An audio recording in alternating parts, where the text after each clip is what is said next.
Let me see what y'all doing. Oh no. Mm.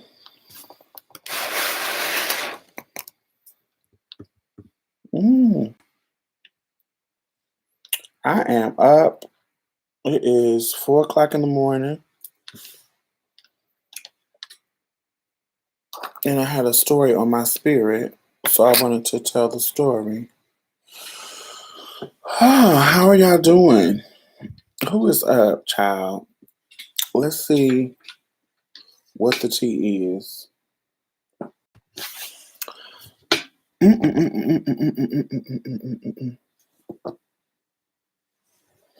Oh shit.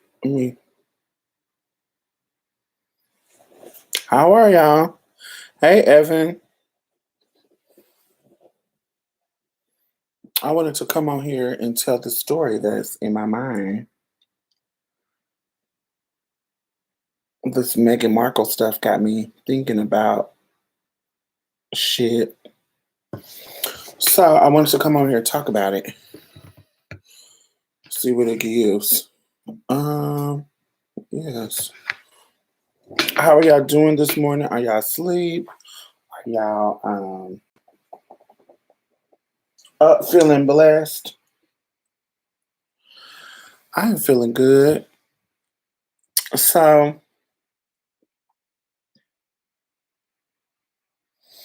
everybody know the Oprah and Harry and Meghan Markle situation. And I was thinking about the moment when she was telling Oprah that Kate Middleton had, they were saying that she had made Kate cry. And we know that they were trying to demonize Meghan. So, but it's not surprising that it was the opposite. And there's a girl on Twitter just now who was saying that everybody has had that white woman that has made them cry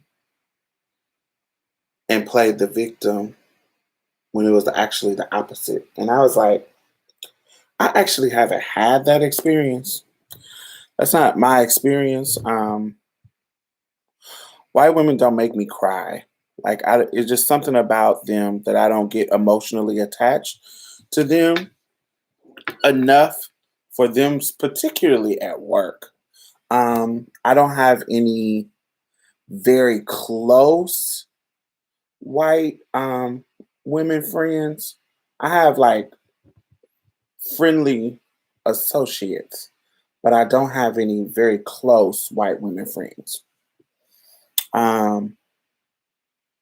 Usually, when I'm in contact with white women, they're usually in workspaces or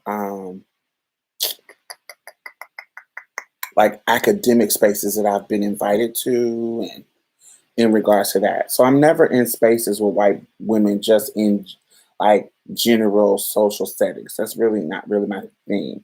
And so because I'm usually in spaces with them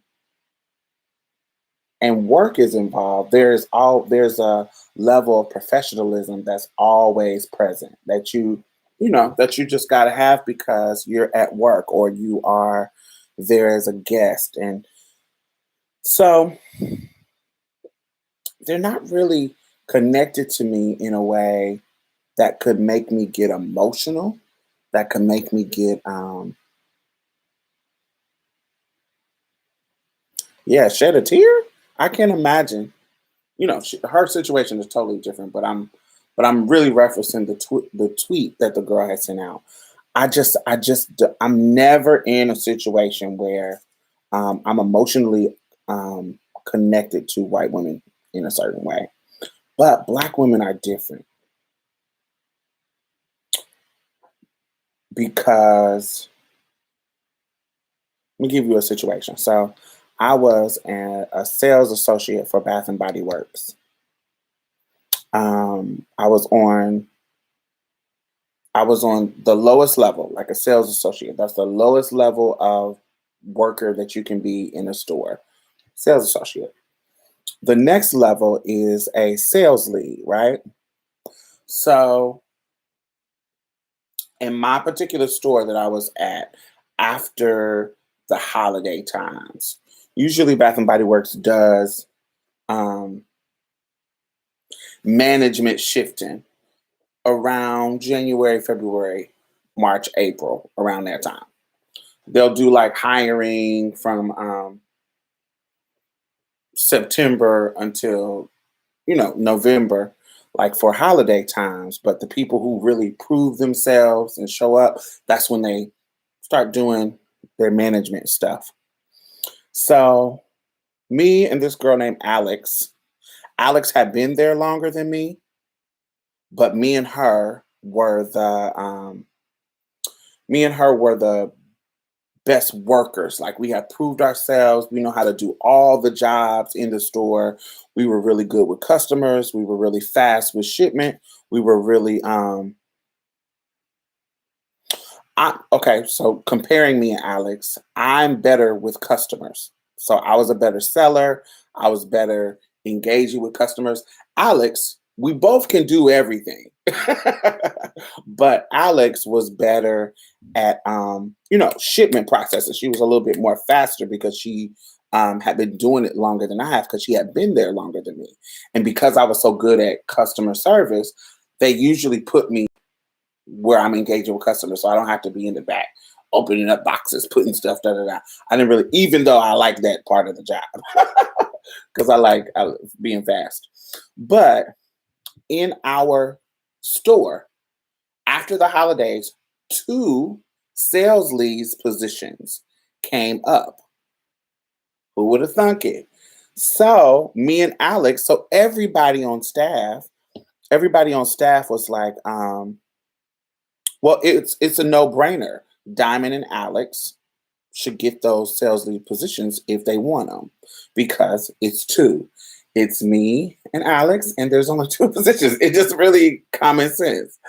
And so, in that moment, at that time, I really hadn't thought about being a manager because I had another job that I was a manager of. I was a manager at Ulta.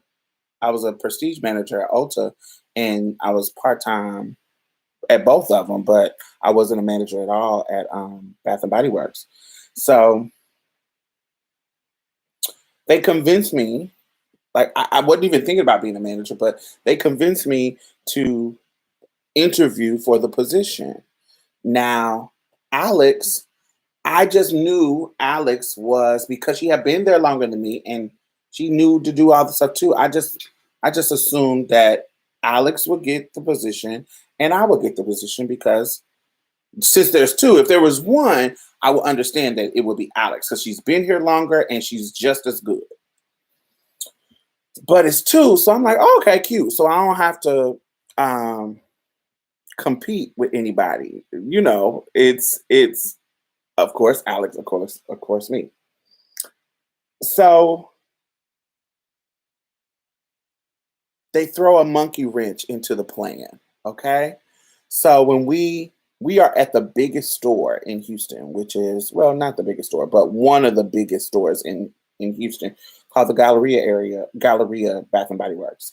And so I am there working, and I'm thinking that the managers that's going to be there are going to be the ones who are choose the managers that have always been there working with me through this whole time were going to be the ones who um who did the interviewing and choosing, but they popped us. What we didn't know is that the person who was doing the interviewing was the person who was going to be the new store manager, not the current one.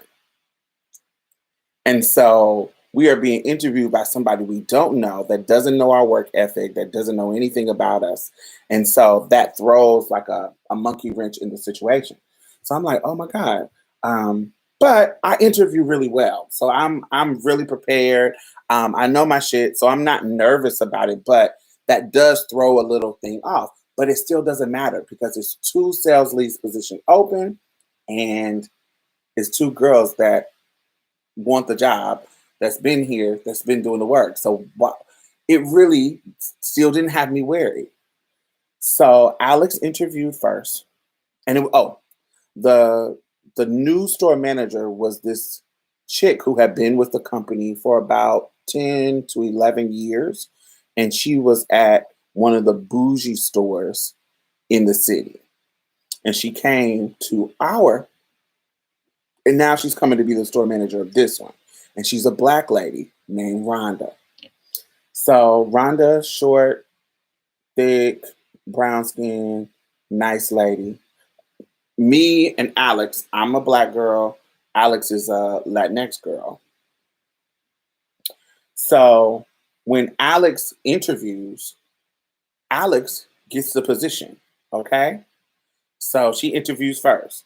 So she goes in there and she's like, however she does, da da da da da da. Da.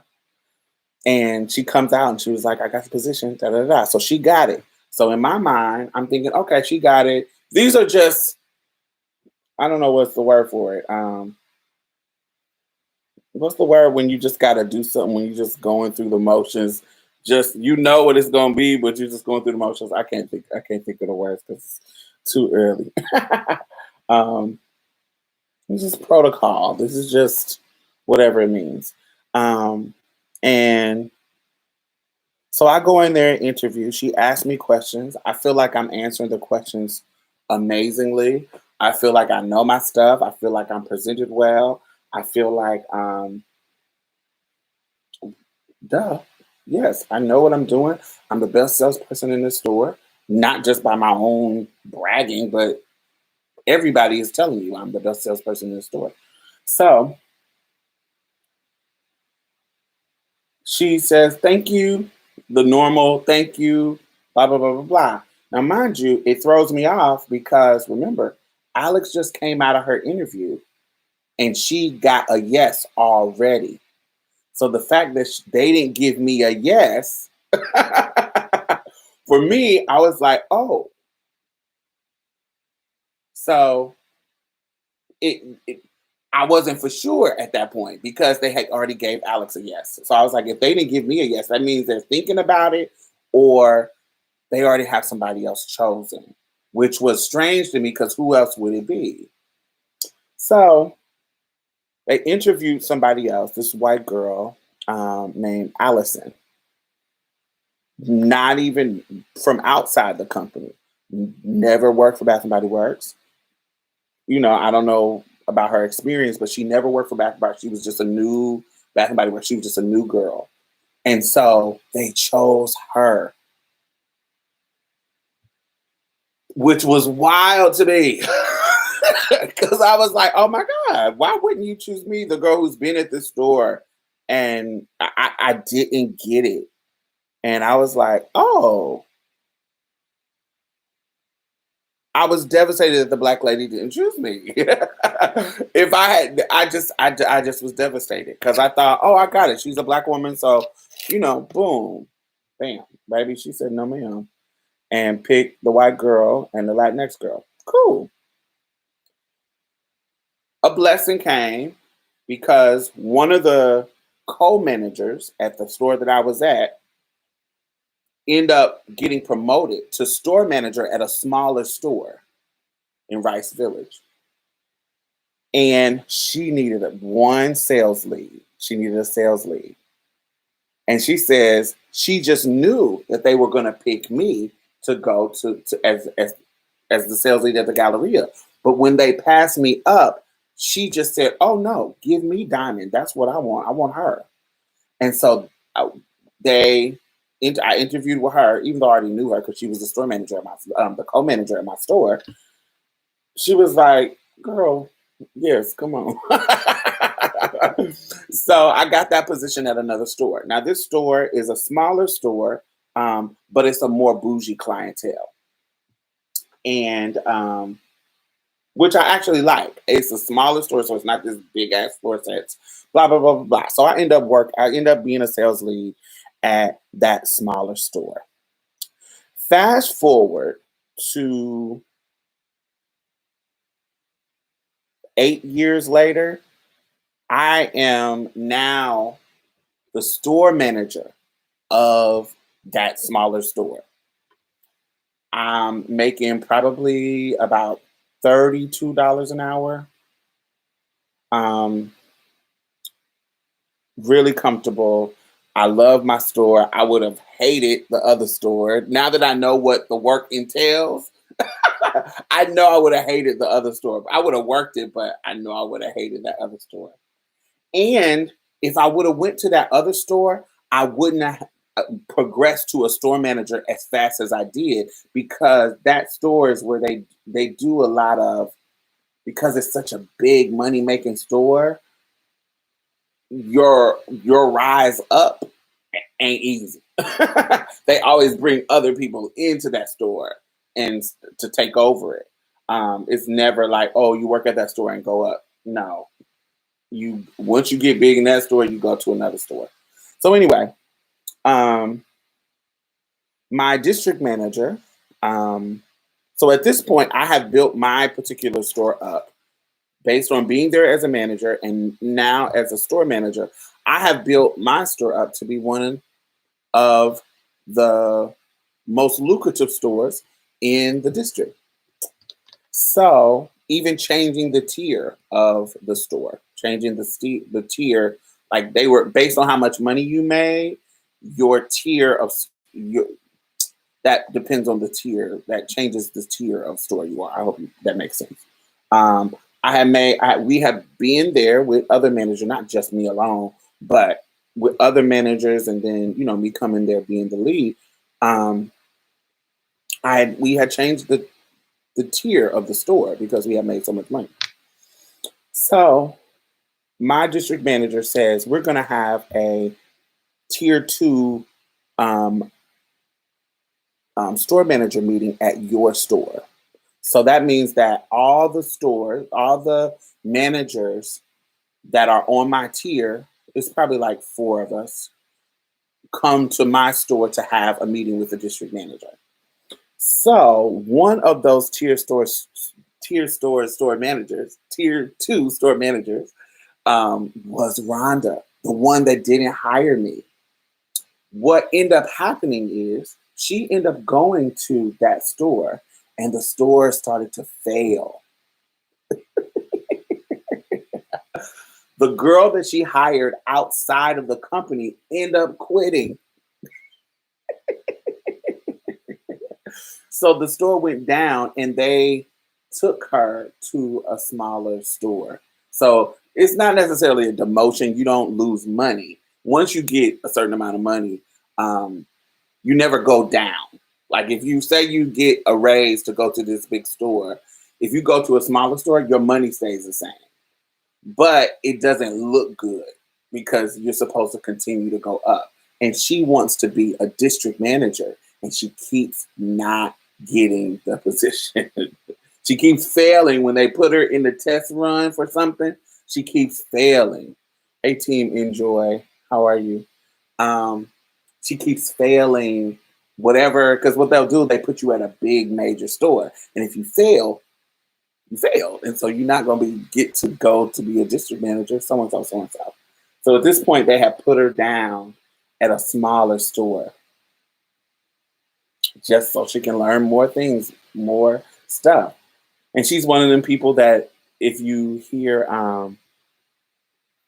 when you were on the conference call, she's one of the people that always answers the questions, always have the right answers, because she's been there for 10 plus years. At this point, I've been there for 8, and she was at 10 when I was beginning. So she knocking on 20 years at this as a store manager. So never going up, because remember, she's trying to be a district manager. But I say all of that to say this. I'm kind of rambling. But she comes to my store, and she would visit our stores sometimes, and she would come in, and she would have nothing but good things to say about our store. Like she would always be like, "Man, y'all stores always look good. Y'all store always look good. It's always together. Y'all numbers is always high." Like, damn. But she never, but remember, because of that situation, I looked at her store as my competition. I looked at her as my competition. I wanted our store to always beat her store. Because of that incident, not her not hiring me, even though it was a better situation for me, I felt slighted. I felt like, girl, why wouldn't you pick me? Like it was so strange to me. I had never been in that situation. And so she comes to my store for the meeting, and we sit down, and the district manager, it's just us four and the district manager, so five of us. And so we're sitting there, and the district manager talking. She was like, all right, um, let's get the meeting started. And all of a sudden, Rhonda says, hey, Diamond, I just want to say that I really made a mistake in not choosing you as my sales lead back in 2011. You really have came here and flourished. I knew you were good when I interviewed you. I just wanted um, I just wanted somebody more experienced in retail. And while she said that, I'm like, girl, I have been in retail. I have started with Bath and Body Works in 2004. So in this particular store, I had experience, but I had stopped retail and da da da. But this particular store, I had more experience than the girl that you picked. But I digress. She was giving me my rides. She was like, "You have really came over here and really thrived and really flourished. Like your store always looks amazing. Your numbers are always amazing, um, and you have really grown as an asset to the team. Now, in this moment, remember what I told y'all. Her goal is to be a district manager, and she is in front of a district manager talking to. Now, me and her are on the same level at this point. We both are store managers, but she's just been here longer. And so, two things could be happening. Clock that. It could be her trying to show her team building skills by acknowledging, me, and she's trying to show leadership by giving me my rides and giving me my kudos. You feel what I'm saying? It could be that, but it also could be that she actually recognized her mistake. So it could be both an and or either or. So in that moment, I didn't know how much I felt. Hey, Debbie, I didn't know. I didn't know how much that would have meant to me, but for some strange reason, it got me emotional. It got me emotional. And I was like, thank you, Rhonda. That really means a lot coming from you because I felt slighted that you didn't pick me. I really felt like I should have been the one that worked with you at the Galleria. Because if I was there, I don't think that it would have failed. And so I said that because I wasn't for sure if she was trying to pooch. If she was trying to pooch, that was me taking it down a peg, but also giving her acknowledgement of I really respected her opinion because I said it after that too that I respected her as a leader and wanted to work with her during that time, and so it was quite a disappointment for me not to work with her. Um, and I think that if we were a team at the gallery at the time, that it wouldn't have failed. And so acknowledging her leadership, but also acknowledging her failure in that time. Just okay. But this is kind of how, I don't know if y'all work in professional settings. This is how reading Like professional, nice, nasty works. It's always like this. It's always, hmm. It's always, are you trying to be cute? Are you trying to be, or whatever? So in that moment, I had never like cried about shit at work because I usually was working with white ladies and but that particular woman, she had the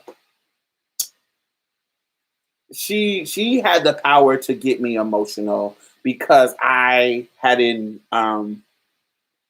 invested in my emotions in that rivalry with her, or in that, not that rivalry, in that spite of proving her wrong.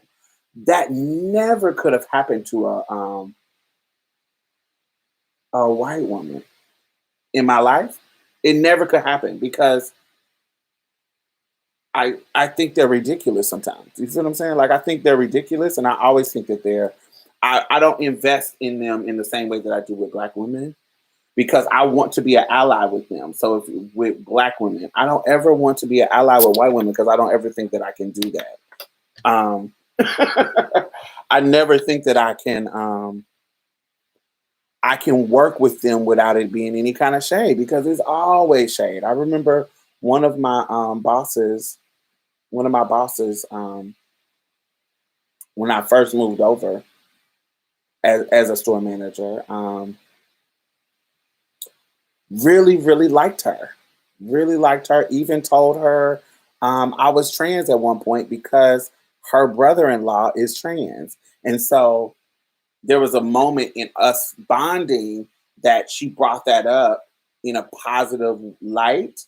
Um, and I told her my tea just to bond.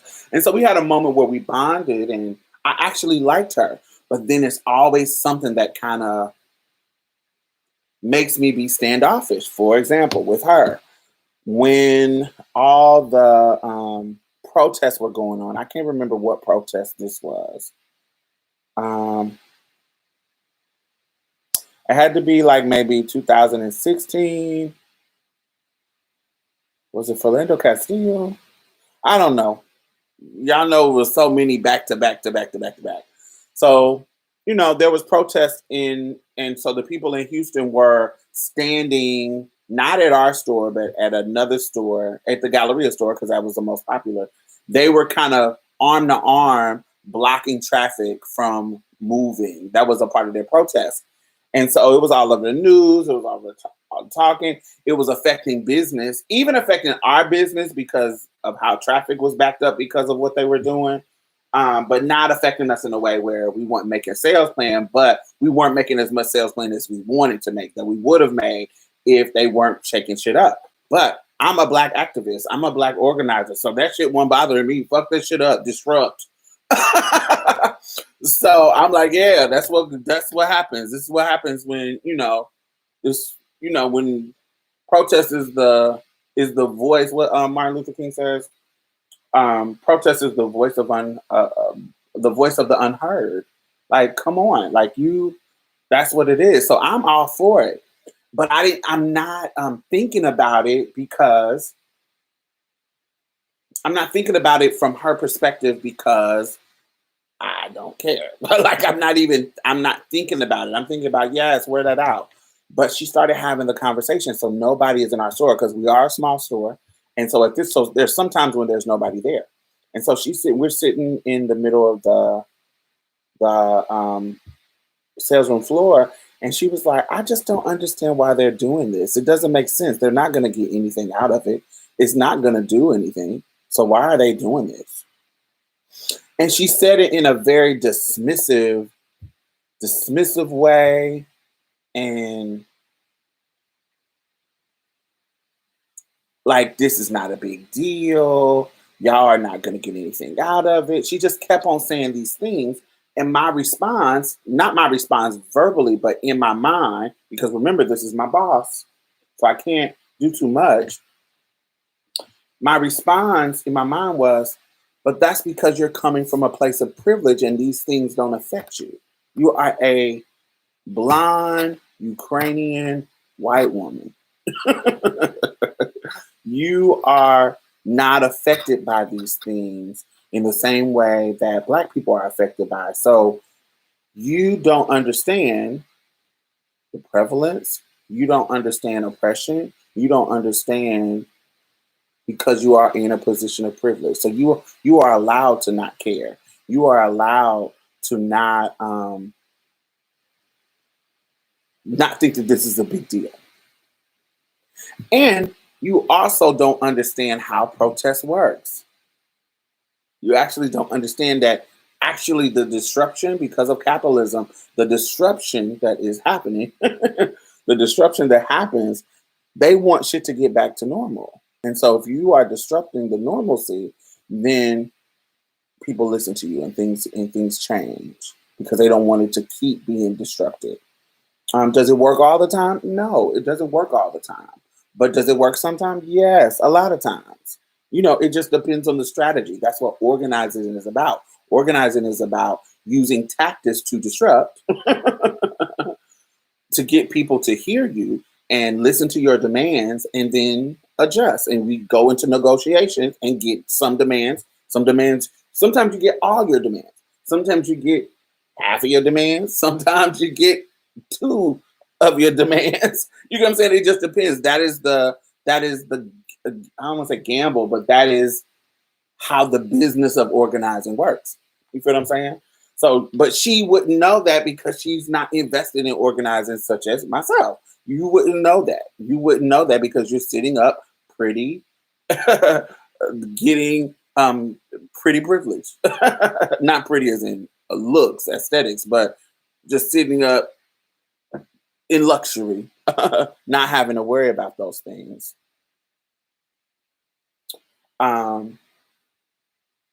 So even in that moment, these are the type of things that stopped me from connecting with, people like her, like white women in particular. I remember I had got my FFS back in 2013. I think that's when it was. Oh well. And so I had to take a medical leave. And for me, when I came back, that manager had left and went to another store. There was a new store. There was the original store manager that hired me at this store, that took me from the other store. The original store manager came back. There was a new co-manager, and it was me and another sales lead that I knew. And so when I came back, they had my position ready. They didn't fill my position. So I came back and just filled it back in. So it was all good. About a month, but it was a whole new staff. So I was like, oh shit, okay, I can work. One of the staff members is a white woman. The co-manager is a white woman. And then not new to me, the new store manager is a white passing Latinx woman. Lisa. So the co-manager, for some reason, I felt like she just was trying to flex her muscles. Like I felt like because this is a new position for her, she was feeling like I gotta flex because I'm in this position of power. And so how I work with people, because I know that dynamic by dealing with dudes, because that's really a dude personality to me. I don't buck up against them. If you want me to do certain, even though I think the way you're doing it is stupid, I won't say that. I will do it your way, because if I do it your way, eventually it's going to get to the point where you're going to have to do it my way, because you're going to see that this is not effective. But I'll go ahead and do it your way just to show you this is what I was telling you. Once we get to the point where it's the problem, I can tell you, see, this is what I was talking about. This is what I was trying to avoid by telling you to do it this way. So there was an incident where there was this lady, older lady, came in, and she was tall. She had on like this, it wasn't a men's hat, but it was kind of like this a little bit. Um, but she was a tall lady, and she was, I guess, buying candles, and her back was to this gay boy. The gay boy worked for us. So this is a customer. So I guess he misgendered her. So this is a cisgender woman. She is tall, she's older, and I guess he misgendered her. And so she was offended. She's a cisgender woman. She was offended. Cisgender white woman. She was offended. And so she comes over to me. So I'm ringing her. She doesn't. When I'm ringing her up, she uses that moment to complain to me about him misgendering her. Me being a trans woman, not that they didn't know I was trans, but I understand the complexity of misgendering, and so I am consoling her. Like I'm, ruffling her feathers down. Like I totally understand. I apologize. Da, da, da, da, da, da, da. And the dude apologizes to her too. He was like, I apologize. I didn't look up. And she was like, your store manager is tall too. You wouldn't call her sir. You did all this kind of stuff that they're doing. Okay. So the lady is just getting, sometimes customers, when they get an attitude, you just got to let them vent, especially if they're right. Like, just let them vent. Just let them vent. Tell them you're totally right. Apologize. Be humble. Humility. Say sorry. Blah, blah, blah, blah. And then everything will be all right. And so this was one of those moments. She was venting. She was allowed to vent without any kind of pushback or excuse. He apologized. I apologized. Everything was, she was like, it's okay. Don't worry about it by the end of the conversation. So she leaves. The co-manager, the white co-manager, talks to the gay black boy that called her, that misgendered the lady. She is talking to him. She was like, child, don't worry about that lady. Sometimes people just want to bitch about everything. Now, this is in front of other customers. Now, we already done settled it down, and you supposed to be the co-manager, the leader in the store, and you are like instigating the conversation when it should be just over. Just let it go. But what she doesn't know is that the lady's daughter is still in line. Because is still in line.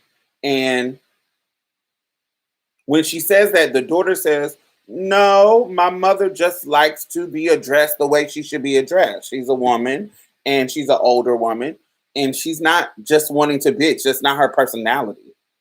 And so everybody gags. And I'm like, you shouldn't even be talking like this. You're the co-manager. Sweetie, you shouldn't even brought this up. We had it handled. I had it handled. He apologized. I apologized to her. Everything was handled. You being messy and talking out loud about a customer that you think is gone, you shouldn't do that. Like, you should know better.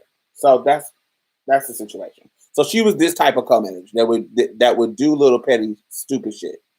So an hour later, one of my cashiers, now mind you, I'm a manager too. I'm just on a lower level than her.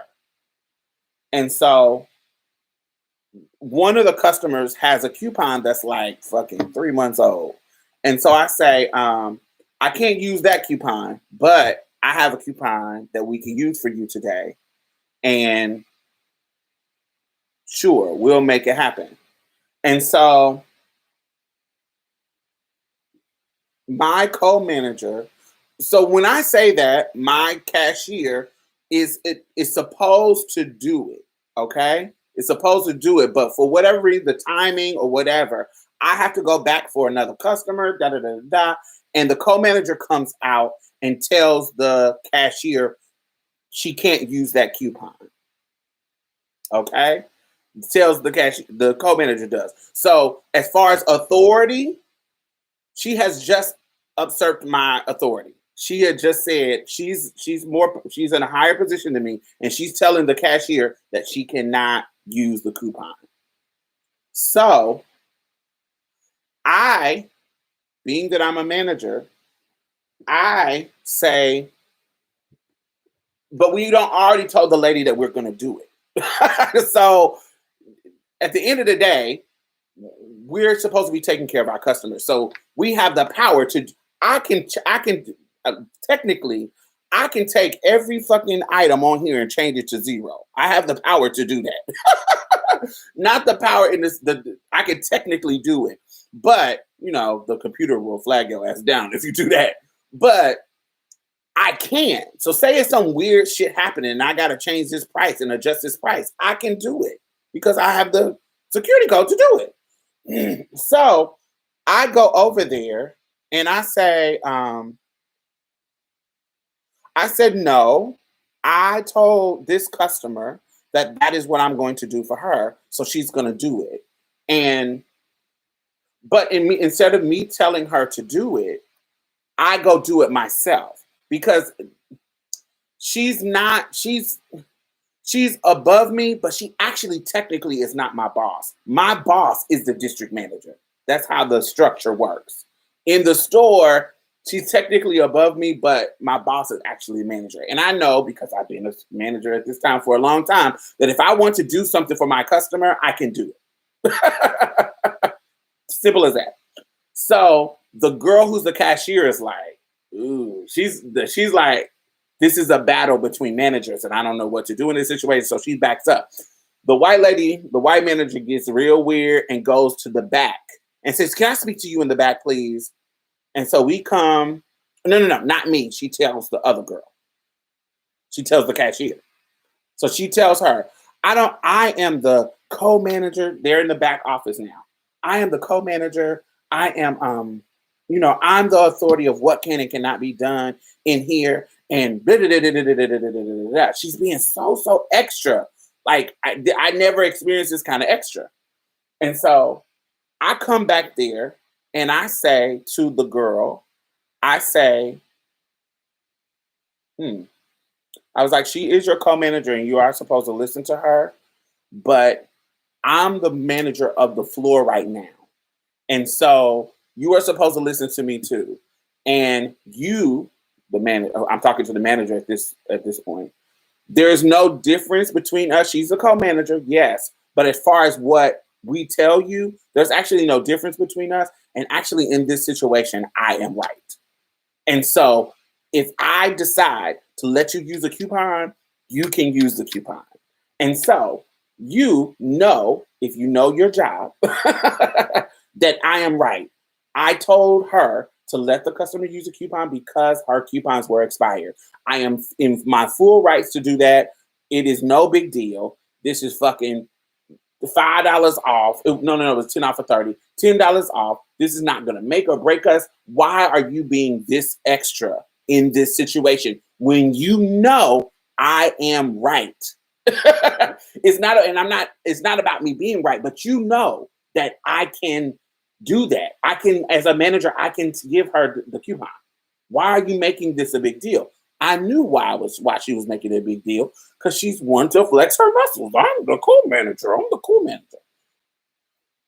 So she tells the girl to leave the office, and I come into the office, and just so it's just us two in the office. She closes the door, goes to the phone, and calls our store manager. She's the co. Our store manager is off and pregnant. Is off work and pregnant. So it's kind of pissing me off that you're about to call our store manager to deal with this situation when she's off work. This is her day off, and she's pregnant. Why about a coupon, girl? It's so annoying me that she's making this such a big deal. So she puts her on the speakerphone, and my store manager, Lisa, she says, "Okay, what's the problem?" And she explains the scenario, and I'm just sitting back listening. And Lisa is like, "So you're calling me about Diamond, a manager, letting somebody use a $10 off coupon?" "Yes, but I told such and such not to do it, and da da da." And then she came back and told her. I said, and I'm sitting there being quiet. I'm letting her talk. And Lisa says, "Diamond, Why did you tell her to do it after she told her not to do it? I said, actually, that's not true. I'm the one who told the cashier to do it, and she came and said not to do it. And I was like, after I already told the customer literally was being upsell. She literally went and got more things. I don't understand why she's making this a big deal, Lisa. And once I said that she was overreacting and that she was being extra, she just went into this victim mode. I can't work like this. I can't work like this. I've never felt so disrespected in my life. And she started crying. White women love to weaponize their tears. Love to weaponize their tears. So she is now my boss is at home on her day off and having to deal with this emotional person. And she was like, so now we're in the office by herself. I'm nowhere near her.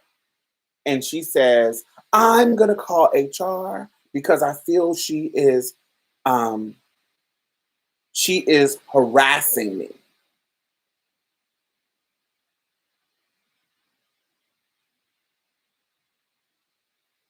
And so I say, I take my hand and I open the door. And I say, Chastity, which is another store manager on my level, like a sales lead. I said, Chastity, come here for a second. I was like, can you stand right here and pay attention to what's going on? Because I don't want to be in this motherfucking with the door closed and nobody can see what's going on. I want somebody to see what's going on. Because now she's saying she's calling HR and harassing me and I'm harassing her. So now it's like, oh, you making up shit. You making up stuff.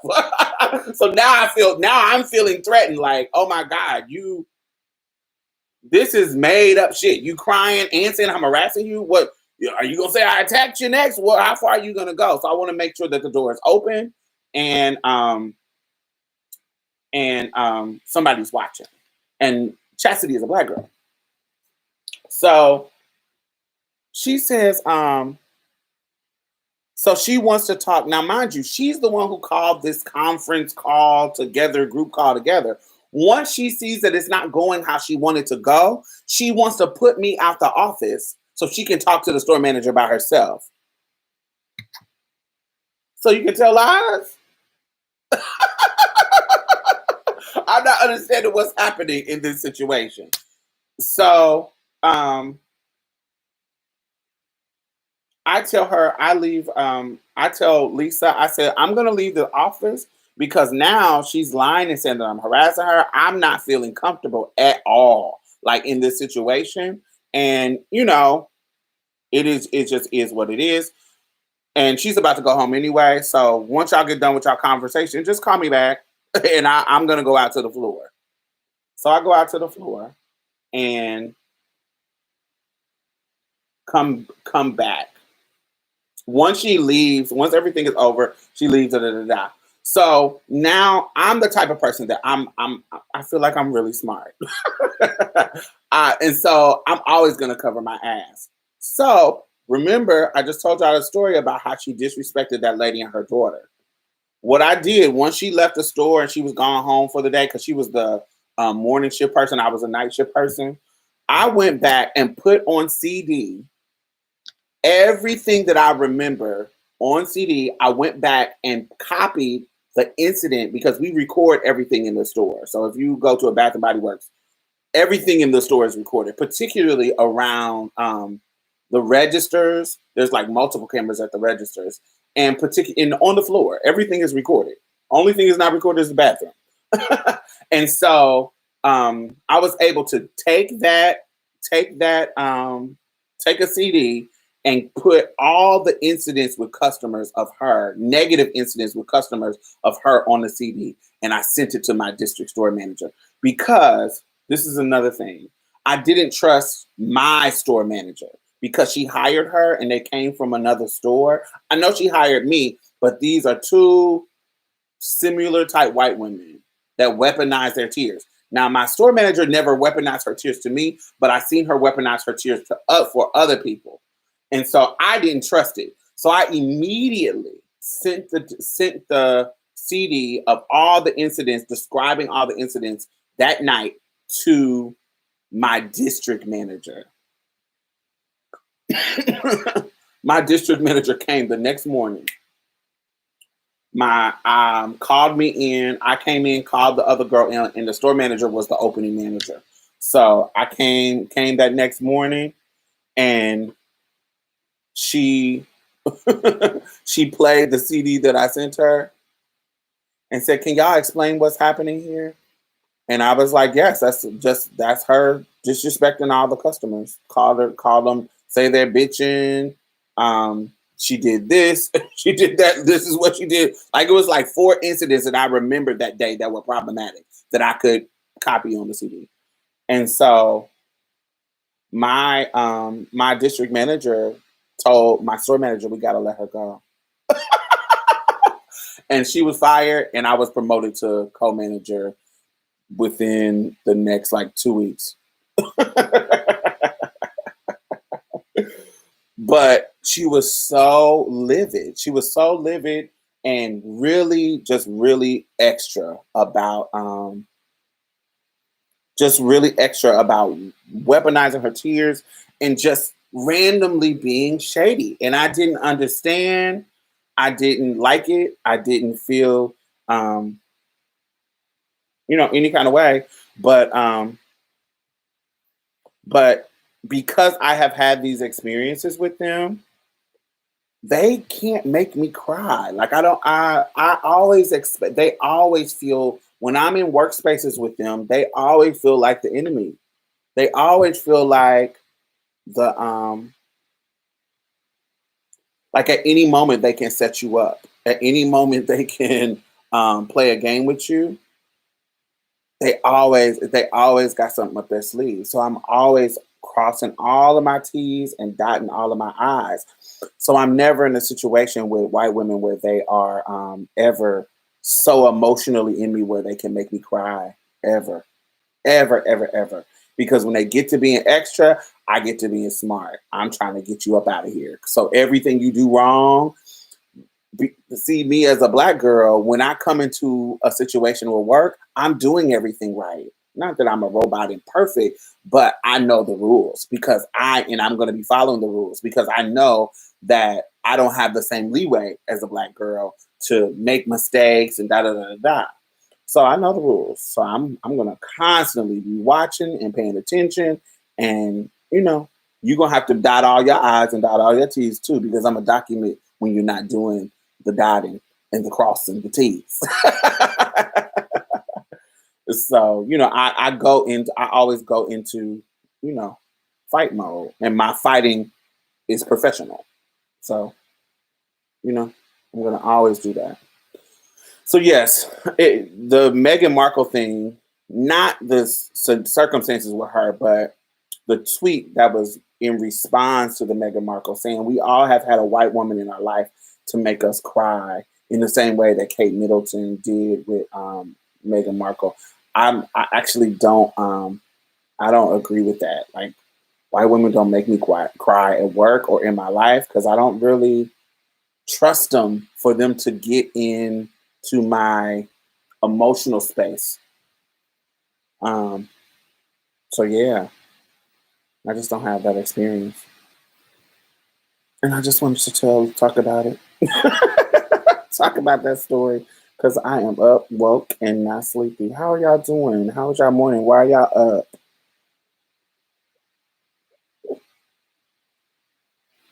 Mm. Hey, Milton. How are you?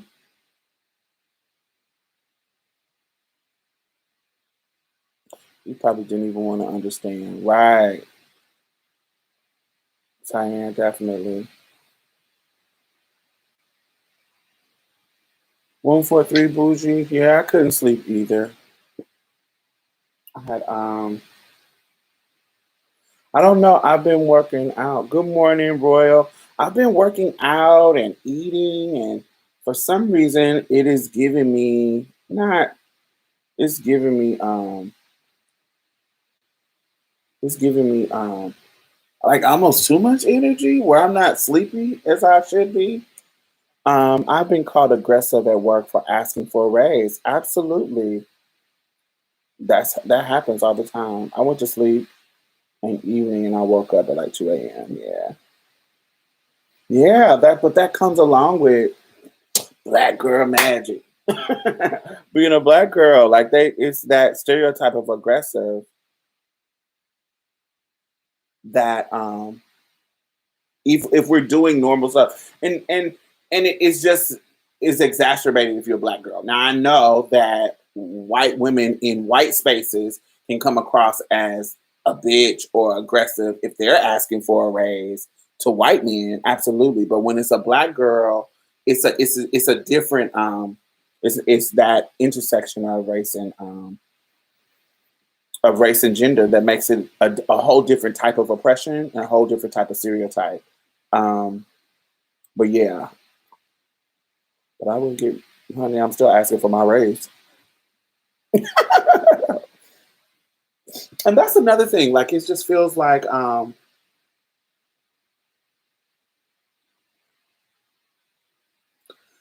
shit is so harsh for us. And I'm talking about generationally. I'm talking about generationally.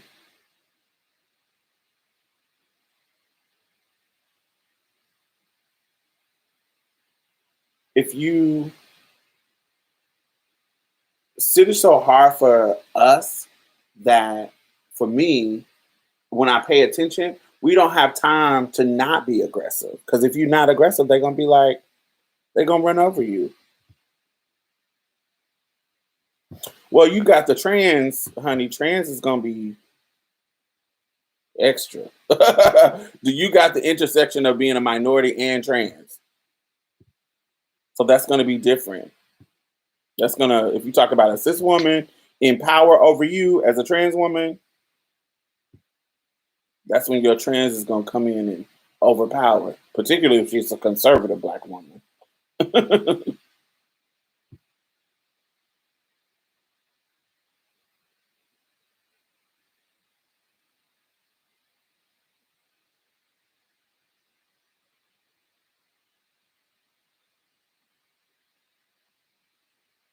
Oh, it wasn't no big deal.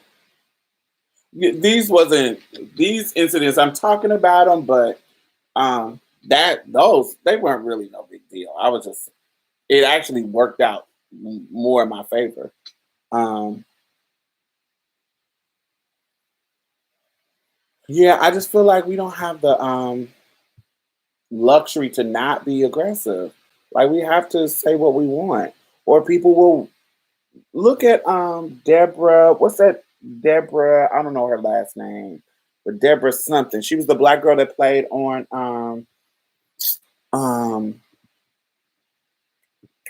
Mad TV when she found out that she was getting paid less, and she wanted the main comedian on Mad TV, and she was finding out that she was getting paid less than some of the newer people, some of the male newer people. Like they will run over you. They will run over you if you don't ask for what you want and say what you want or complain about it. They're the system is set up to underpay you as a black woman. Hey Rose. It's kind of wild. It's kind of crazy.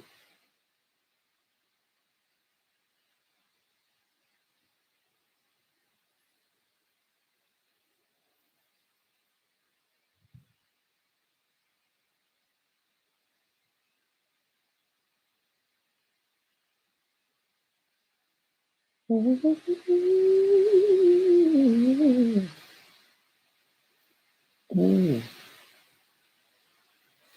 Yeah, I just that's why I'm so glad that I work for myself now. I'm so glad that I'm in a position where you know, I am. I host my podcast. I host my podcast that brings me income, and then I'm the executive director of my nonprofit of Black Trans Women's Inc. And I can be myself in both of those spaces. And so I don't have to worry about any of the extra shit that goes on um, that I in those spaces that I don't like now. Did you get a chance to watch the Zaya and Michelle interview? I did watch it. I thought it was adorable. You can tell she was so nervous about interviewing Michelle. Um, yeah, I thought that was so beautiful. I loved it. I could tell she was so nervous. And I don't get starstruck.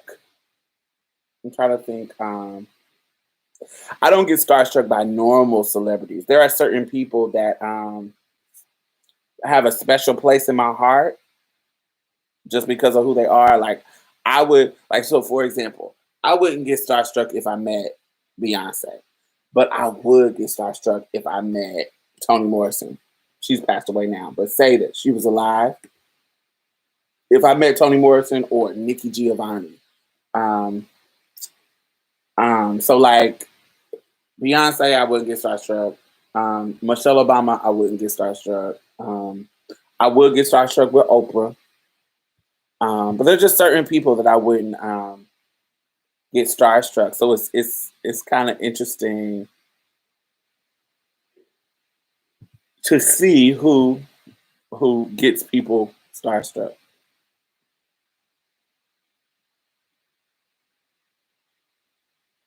Like I think I would get starstruck. Any of the feminist elders like Barbara Smith, queer feminist elders, Barbara Smith, um, um, Angela Davis, Nikki Giovanni. Is Nikki Giovanni queer? She be giving me queer sometime. I haven't confirmed that. I don't know what's happening with that. But she definitely butch, but I don't know if she's queer. But Nikki Giovanni, anybody who I associate with queerness, that's a feminist elder, I probably would get hyped because I've read so much of their stuff and be like, oh, it's Barbara Smith, it's Barbara Smith, it's Angela Davis. Those people, but I guess I don't know. I guess I put them on a different kind of pedestal, more so than like musical celebrities. They don't move me. I'd be like, girl.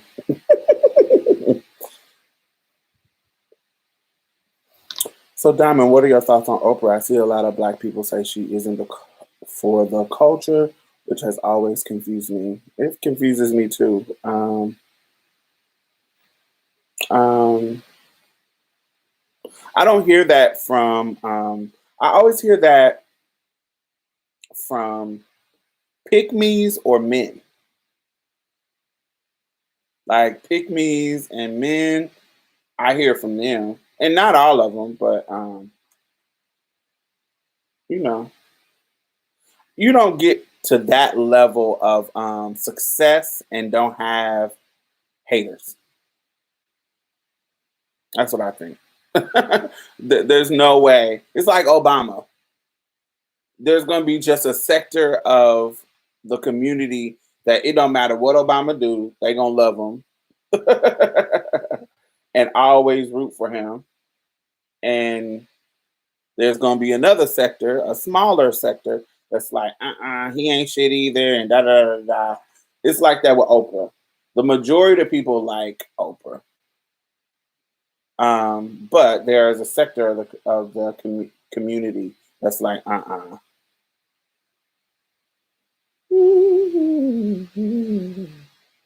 Hey Michelle, how are you? Love you too. I always love your comments. They be so long, but so thoughtful.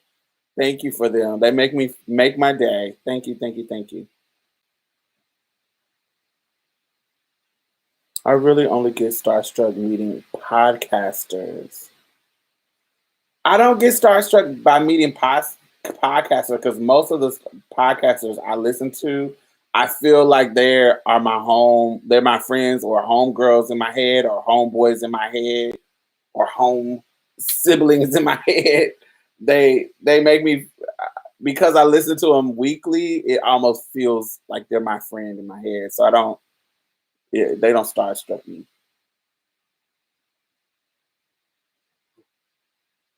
I always what always gags me is when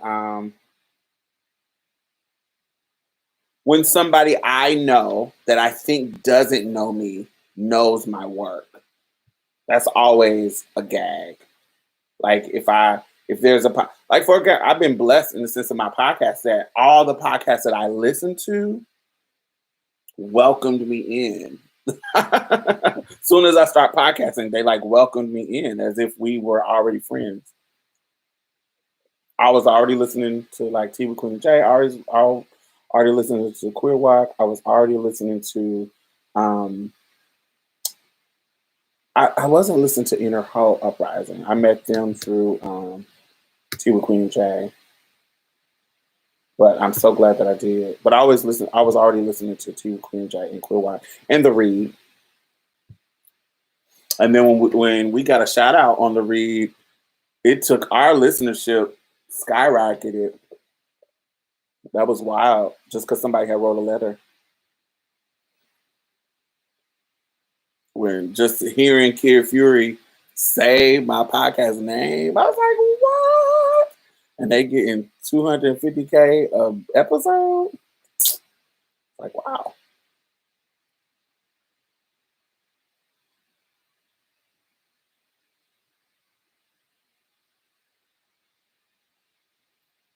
I was so excited about that. I was so good. But yeah, my podcast people, I feel like I know them, so I don't be tripping. But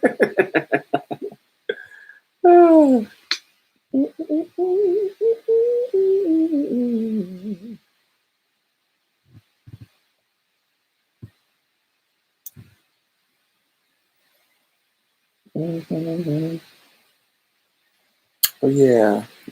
Mm, I don't think anybody think about Oprah is like she was giving you therapy, baby, when you couldn't afford therapy on her show back in the day.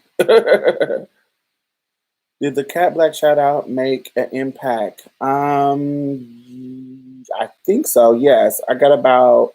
Um, Let me look. I hear a lot of people coming on my live.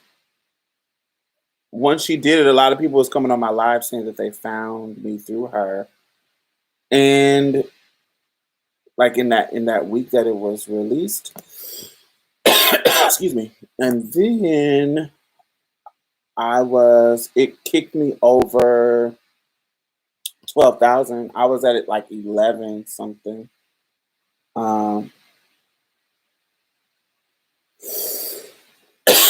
I was right at 11, and then it kicked me over 12. So yeah, it brought like 1,000 people over, which I enjoy and love and appreciate. You know, just watching. Um, I remember her when she was trans DIYer. So just to get a shout out from somebody that had been watching it for years, that has been watching me for years. Um, I love it. It just is so special. She's sweet.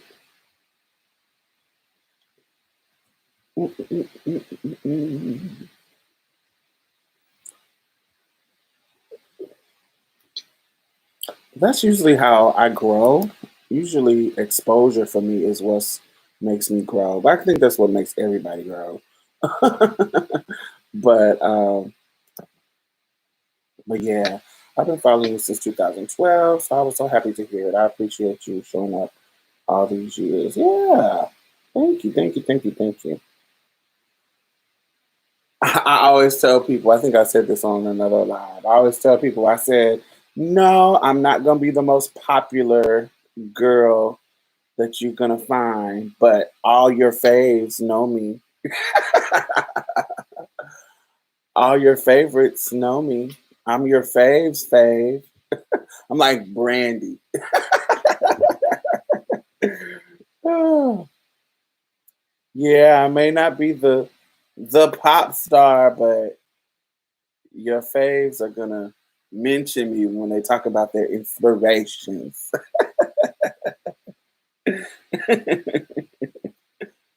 Do you think detransitioners should have a place in the community? Um, they wouldn't be if they detransition. They wouldn't. Where did they detransition to? So did they detransition and still be queer? Did they detransition and go to being just a cisgender straight person? It depends on where they detransition to. You know, I have some people that detransition from being high femme to like non-binary. I've seen some people who detransition and they just go back to being a gay male. I've seen people detransition and go being a Christian like zealot. You know, like they feel like they got to convert all you evil gay people, evil LGBTs. Like I've seen the extreme of it. So it depends on where they go. I think their experiences are valid. I think their experiences are valid. And I have a uh detransitioners that still have gender dysphoria. Um,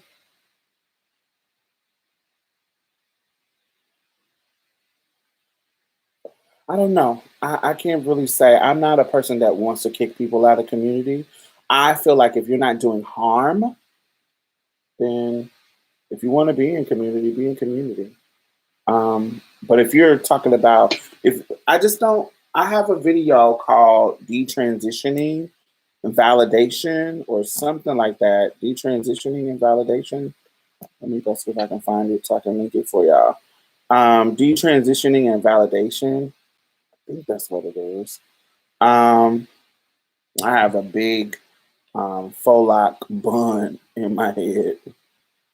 Um, but in that situation, this person, I just don't like when you go and you make it seem like, yes, here it goes. Shareable link. I don't like when you go and try to dog us and throw us under the bus when you detransition. I don't like it because your experience is not everybody's experience. Like I've said this before. I think that there are two different. I think that there are two different type of queer people.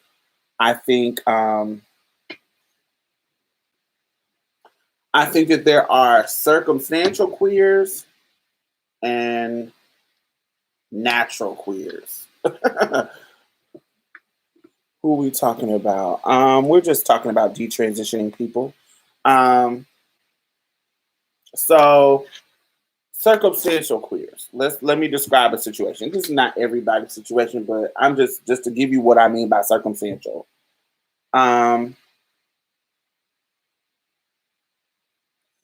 I was molested when I was younger. I wasn't, but I'm just saying hypothetically. I was molested when I was younger. And so that molestation led to a warpness in my mind. And I started acting on it. And so I started to like it. And if I wouldn't have been molested, I would have just kind of went along the straight path. But I didn't. Okay. And we're just talking about sexuality. But I'm saying queer because these situations could be I'm going to give you multiple situations. So my gayness was not because I felt naturally like inclined to this. It was because my environment warped me. I do think that that happens sometimes.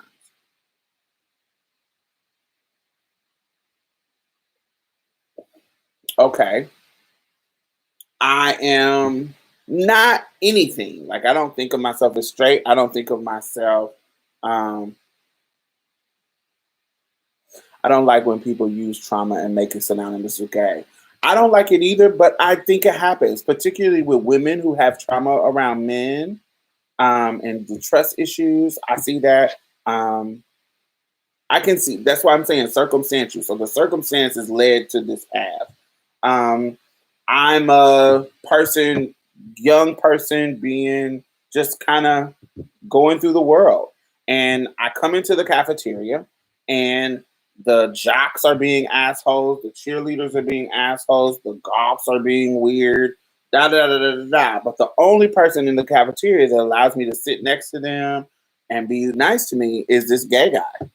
And so I sit with the gay guy, and then I become friends with him, and I become friends with his friends, and I become friends, and I'm like, maybe I might be gay. And I'm making this simplified just to explain it. So my crowd of people lead me to experiment. I like it, and so I get into this queer. It wasn't my natural inclination. Okay, I am uh I am a gay man, and I'm just coming. I'm going to the club, and I like girl clothes, and I put on some girl clothes, and I really look passable. Okay, for whatever reason, my natural face, my natural physique, when I put on these girl clothes, I get really, really, I'm passable. And everybody in the gay club is like, oh my God, you look so fish. And that attention is intoxicating. And I'm like, oh my God, I'm going to get breast implants. Oh my God, I'm going to get my body done. I don't really have the inclination to be trans. I don't really have the gender dysphoria to be trans, but for some reason, I am I am intoxicated by the attention. Because when I was just a plain old gay boy, I didn't get this attention. But when I'm dressing up and being passable and being a woman, I'm getting attention from the straight boys, the boys, the gay boys, straight boys I can turn out that I've been wanting to have. And then now the gay boys are giving me life like I'm this transsexual goddess and oh, Miss Thing, she's beat and blah, blah, blah, blah, blah, blah. So I'm getting all this notoriety, all this attention that I never got. And so I go through life saying I'm trans, saying I'm a trans woman, getting surgeries, da da da. And then when I get 30 and have not a midlife crisis, but I have to do some self-reflection, I'm like, you know what? I really regret my transition. I just feel like the circumstances led this person to that. So I'm giving y'all these examples. First of all, because I've met people where all of these examples are true. These to me are circumstantial people. Now, natural people is people who you see somebody at 2 years old and you can kind of like, oh, we know what's up with you. Like you see somebody, those people that you, when you meet them, those young little children, when you meet them, you like, oh, you're gonna be a queer person, and then they grow up and then teenage they're queer. It's like it's just natural. It's not about it's just in them. It's not about their environment. It's just in them.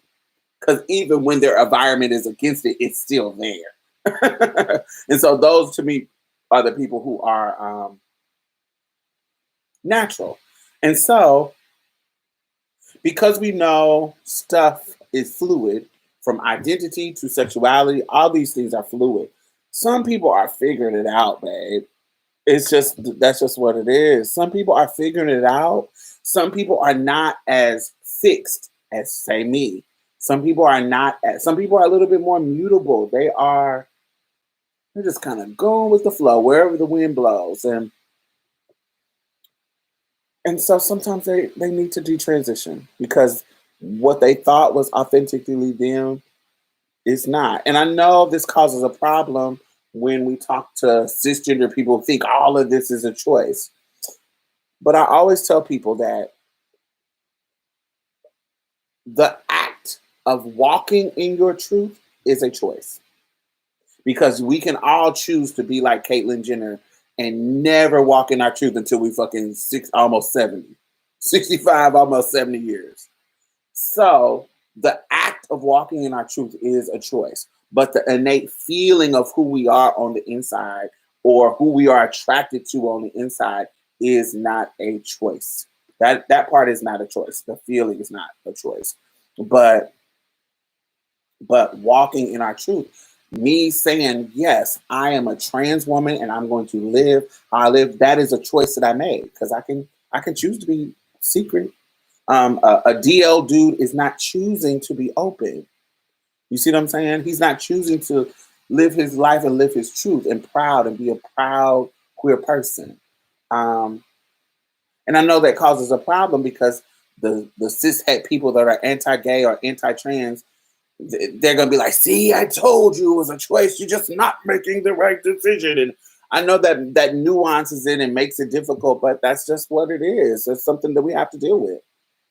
That's just what it is. Fuck. It doesn't matter if it was, but as we know from the science, it don't matter if the science points to the reality of us existing. They still not gonna believe it because they don't want to believe it because they are transphobes, they are homophobes. It doesn't matter what you say, what the science say, what anything. It doesn't matter. They just gonna do it. So they're trying to use anything. Somebody detransition, somebody not transitioning, blah blah blah blah blah, to undermine our community. So it doesn't matter. They're gonna find it. Let's see. People use it to say you have a mental illness and use it as a reason as to why LGBT shouldn't get any support. Yes, that's not just the people. That is actually the structure. Even using the language of gender dysphoria, that terminology is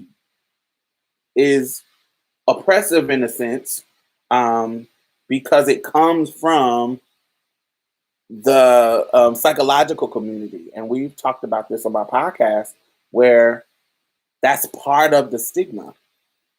Because I see it in people's language when they're being sarcastic. It is when they say trans people have a mental illness. It was like, you do have a mental illness. The DSM says that gender dysphoria is a disorder, and da da da da da da. Like they like to, because of the validation that the psychological community gave them. They like to do that. But they also said that women had hysteria. They used that system to oppress people. Diamond, how do you discern if trauma leads to queerness or the queerness is divine? Um, I think that's up to the person. I think that's up to the individual. If I talk to them and they tell me, like, if I can.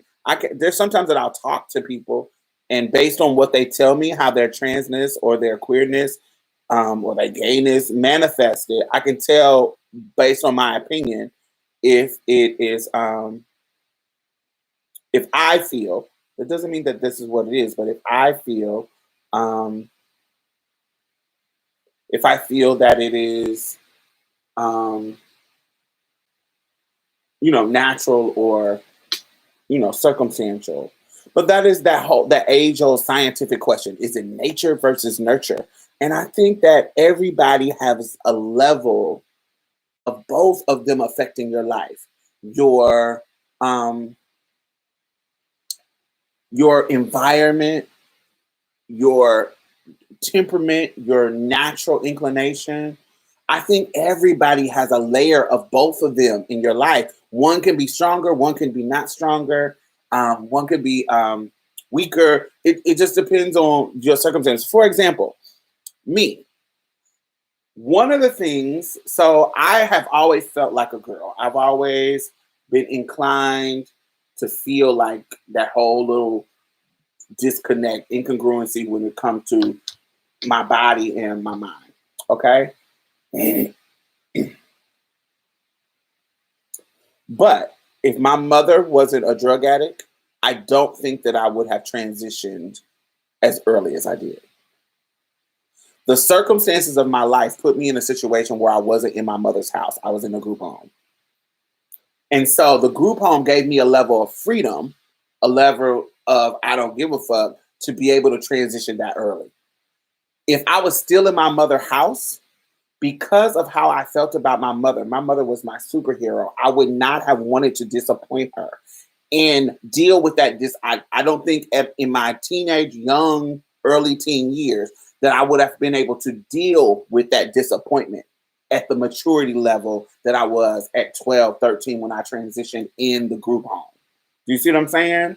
I don't think if my mother was her old, loving, non-drug addict self, I don't think I would have wanted to disappoint her.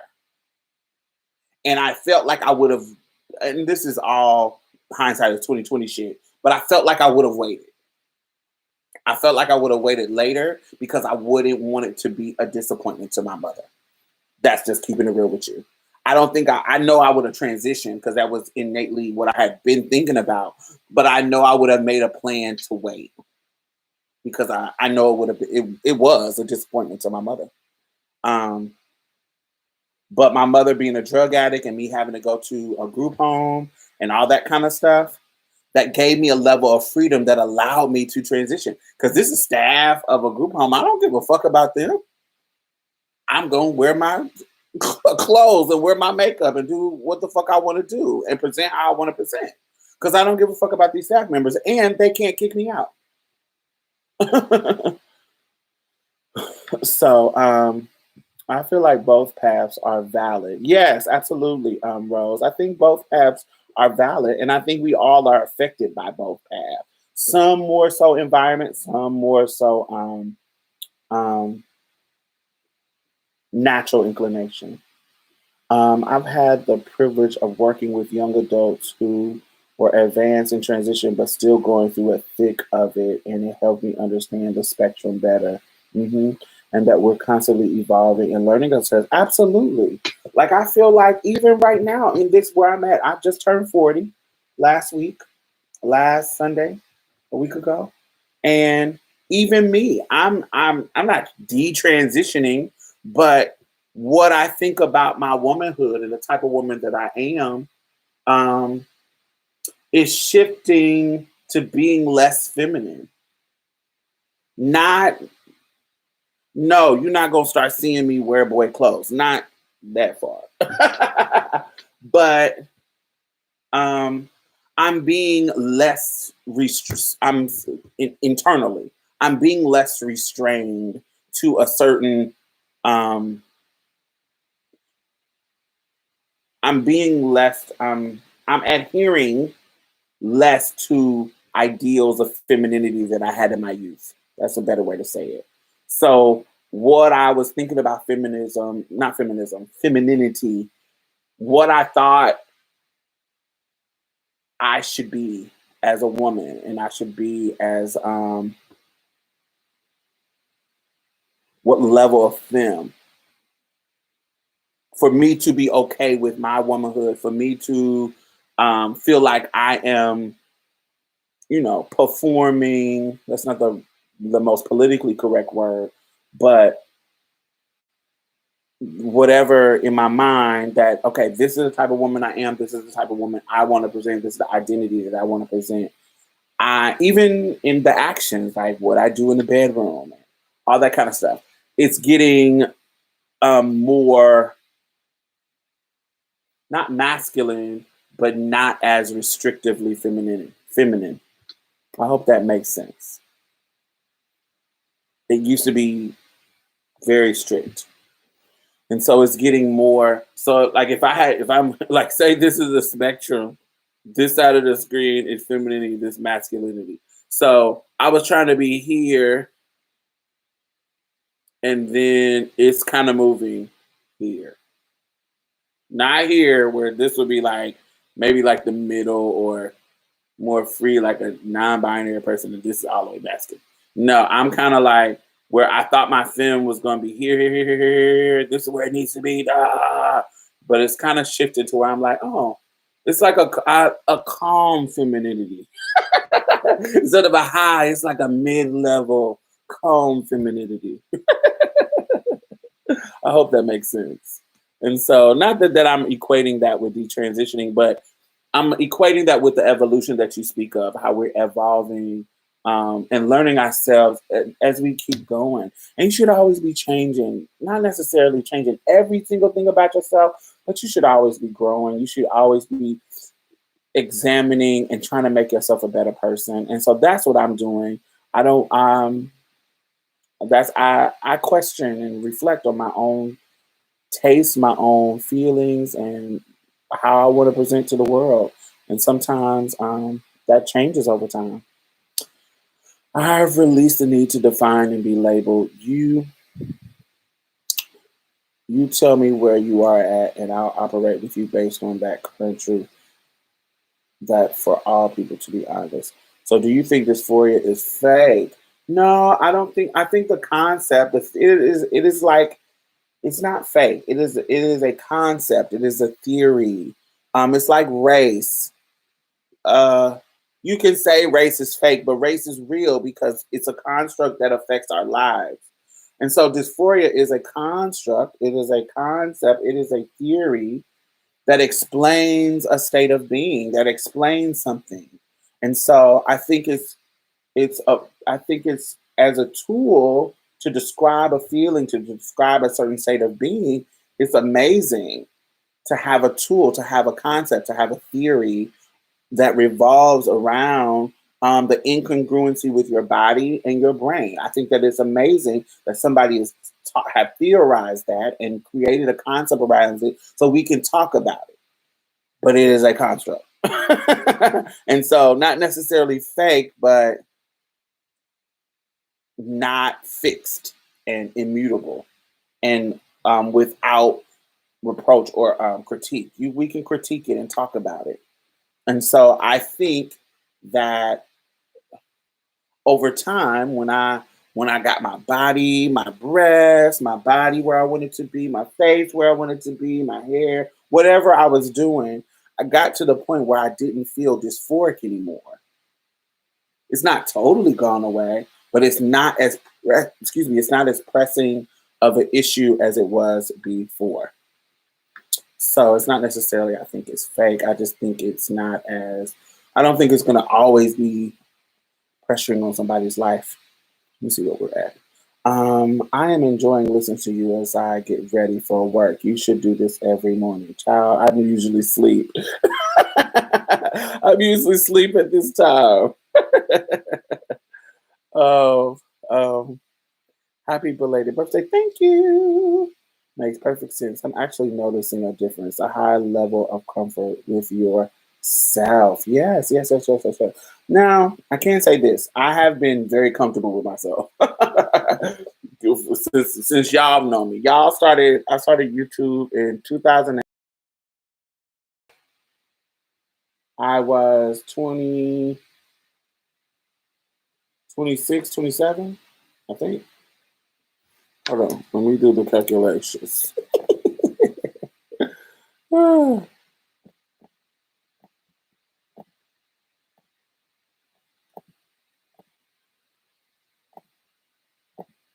Yes, 27. So from 27 to now 40, I actually started my YouTube channel on my birthday in 2008. So 27. Um, um, so um, I definitely don't want to be who I was at 27. But I'm trying to think between 27 and 40, what have I Yeah, it's I guess that's the best way to describe it. I think that is the best way to describe it. Super grown woman energy. I am very grown. I am very I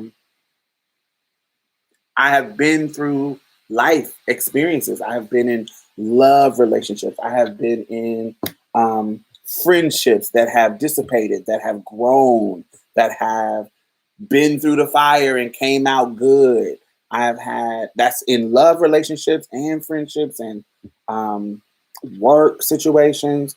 It's so many things that have taught me so many lessons. Um, yeah, just so many things. Politics around gender, politics around race. So many things have just yeah, it's big grown woman energy. I don't. I was secure at 27, so I don't want to give the impression that I was insecure because I wasn't insecure at 27. I've been quite secure as far as who I am. Um, can't, basically ever since I transitioned. Probably before that because I still was even then I was kind of I was a very precocious and secure child. So I've always been secure. or just a level of security that's immutable, that's fixed. But yeah, immutable. Yes. I think I'm in the stage where I want to transition from just existing as a trans person to activist. Yeah. Um, Trying to think of activist. The transition is actually action based. So act. So focus on the act. So what are you doing if you're trying to transition to just living your life? If you're going to activist, um, what are you doing? What are your actions? Act. What are your actions that are leading for a social change? That is the distinction between an advocate and an activist. An advocate is just a person who agrees with you. Like my mama can be an advocate. Don't mess with trans people, da da da da. But she actually is not taking actions towards the social change. You see what I'm saying? If you're not taking actions towards the social change, but you agree with the social change or you agree with the people, you are advocate. You advocate for them. You may be at your, you know, you see what I'm saying? It's advocacy is without the action. You might speak on it, but you're not acting on it. Activist is acting on it on your own. You are motivating yourself to take actions towards this social change. Organizer, so I'm giving you the distinction between advocate, activist, and organizer. An organizer is you are actually taking action to mobilize not only you but other people towards social change. You are actually using strategies and tactics to organize other people and yourself. Hey, Finn. How do you drink your coffee? Do you drink it straight black or you got a little cream? Do you sugar? How do you drink your coffee? But yes, organizing is you are organizing and using tactics to move you and people. No, not just you by yourself. Activist is by yourself. Now you can be a combination of all these things. I'm a combination of all these things. I'm an advocate, an activist, and an organizer. But that's how you describe those. So it's your actions. So if you're trying to be an activist, it's just about you doing your actions for yourself to do what you need to do. Wow, you're up late today. No, I just laid down and couldn't get up early. I mean, and couldn't go to sleep, so I just decided to get on for 2 hours. We got about 20 minutes. Hey, Jet Black, how are you? One spoon of creamer. It used to be two creams and one sugar work. Yeah, I like coffee. I'm trying to get into the homemade coffee. I used to go to Starbucks a lot, but I'm trying to get into the homemade. What you recommend? What tools? Like, do I need to get a Keurig? Do I need to get it? What should I get if I want to start making my own coffee? What's your brand? Let me get a piece of paper so I can write it down.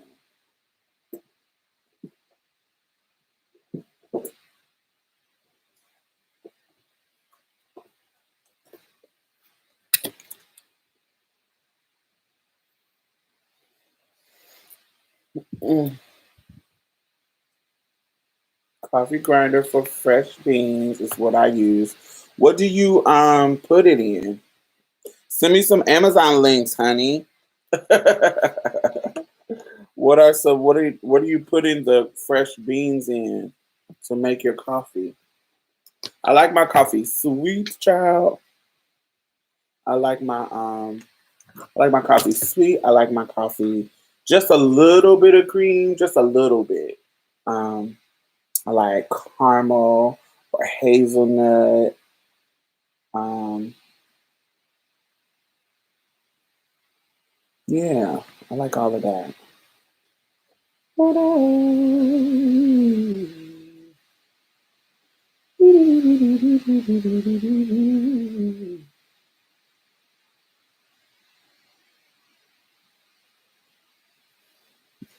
Let me see if y'all. I got a new like little sound mic, and I want to see if y'all can hear this music good.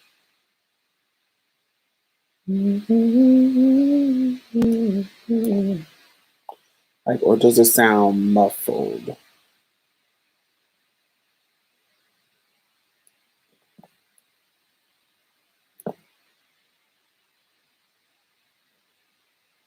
Can y'all hear this?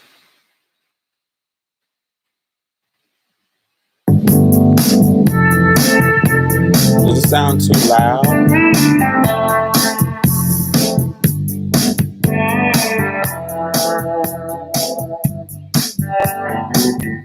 Now here we go again. You say you want your freedom. Now who am I to bring you down? Y'all hear that?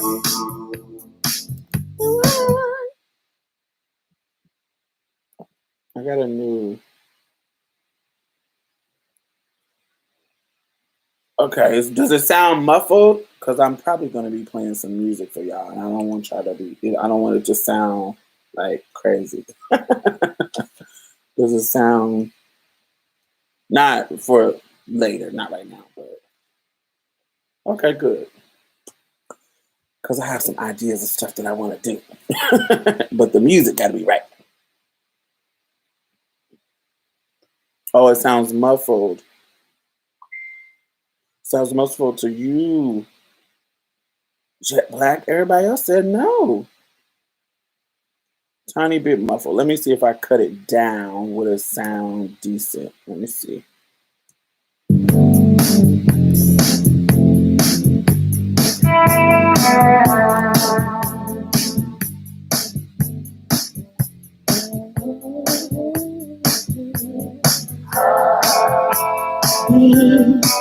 In the sea of remembering what we had and what we lost, what we had and what we lost. What about now? Is it still muffled or down?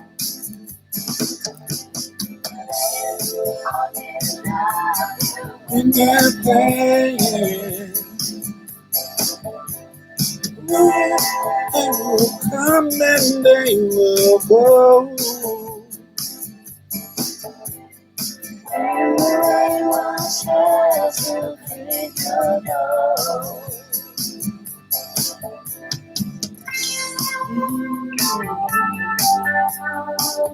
Better? I cut it down a little bit so it's not super loud.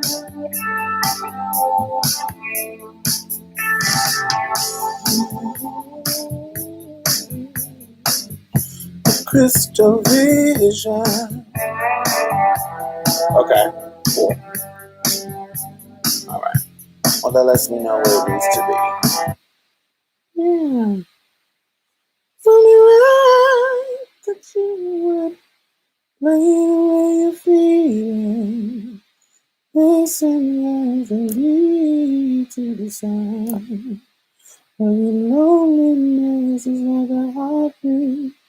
I relate in the stillness of memory that we had. Oh, stop. Yes, yes, yes, yes. You might like Analog Journal. They feature a lot of vinyls from across the world at times. Analog Journal. Analog Journal. Where are they? Are they on YouTube or are they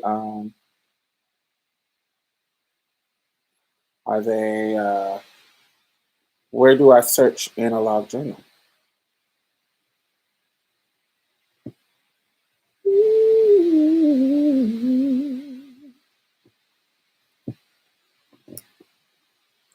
Thank you. I see your message on Facebook. I will get them from there. Wanna see, wanna see, wanna see, wanna see, wanna see, wanna see.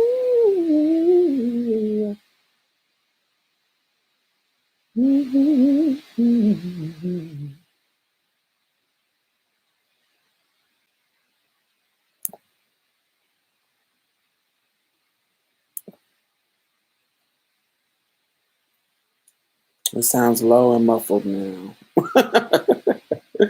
Oh, I don't know. I don't know. I don't know. I don't know. I don't know. That might not work. I gotta figure it out. How do people play music on their YouTube?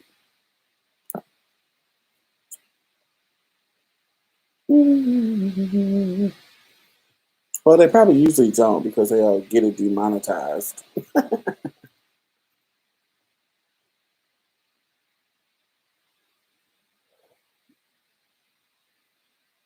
Like there's a pillow over the speaker. Okay, I'll figure it out later.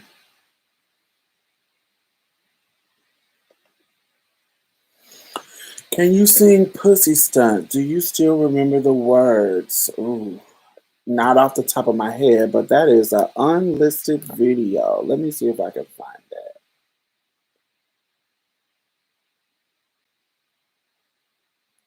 I still have it up, but it's just an unlisted video. Oh, it's a pussy stunt, baby. You don't have to know. It's a pussy. You have to go. Um, I can't remember.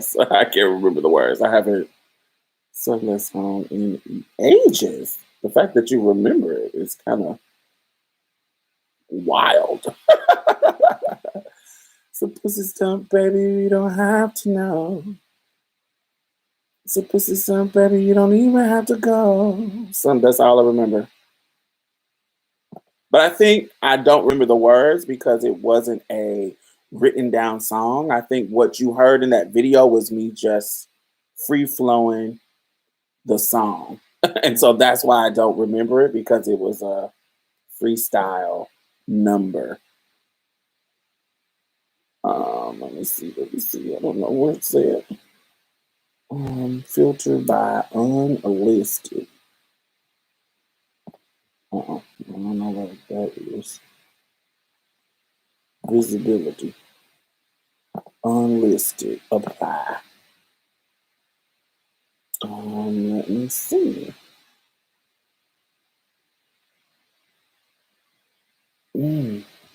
Oh, yep, it sure is. Let me go to.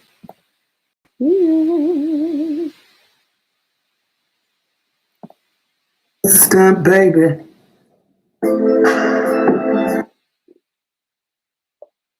Oh, it didn't play. Yeah, I still have it.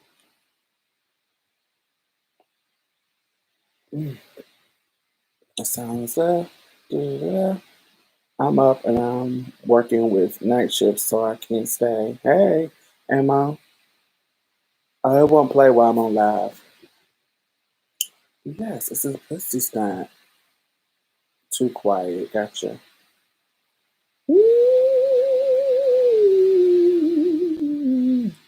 Forever for you, forever and ever. You stay in my heart. I will love you forever and ever.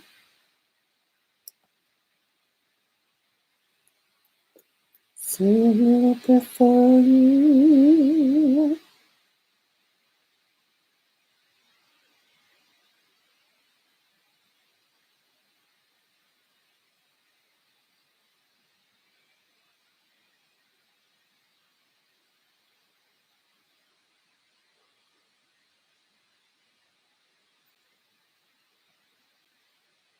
You are just a little now. Say a little bit for you. Excuse me.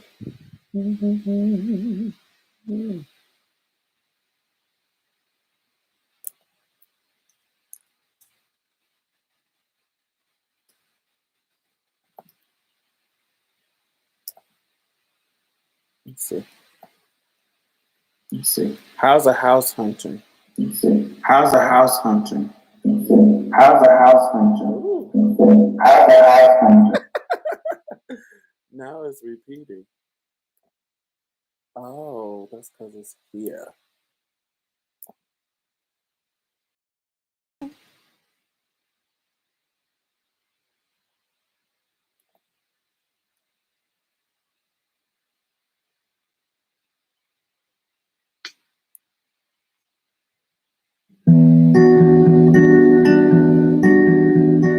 This is Aretha, the slow version.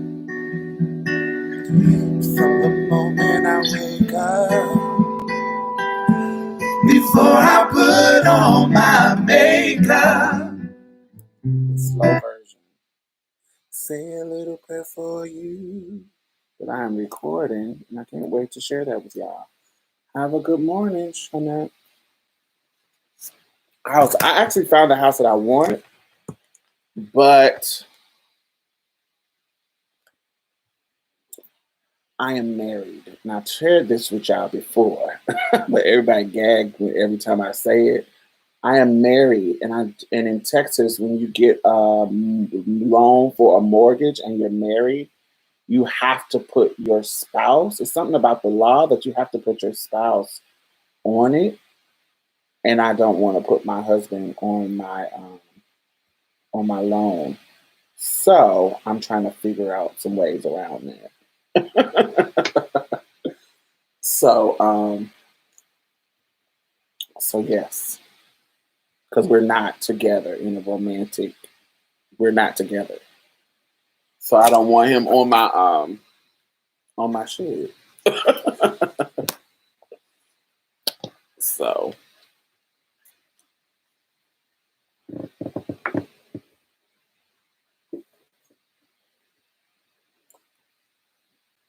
so that's the issue. That is the issue. But there's a house that I want, but yeah, now I got to work that out. But some good news is my brother is moving in with me. My little brother that y'all have been seeing for years, he is moving in with me, and because he's going through a divorce, and so he's about to move in with me, and he's about to start a podcast called The Unseasoned Sailor. So if you want to hear about his experience as a black man in the military, then you can listen to Unseasoned Sailor.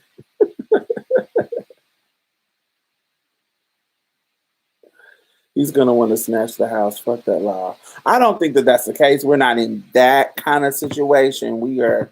I don't trust anybody, and so when it comes to my business and my home and da da da, I don't want anybody on it but me.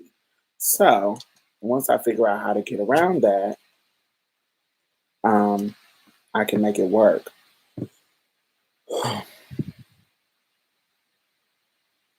He married a white woman. Who married a white woman?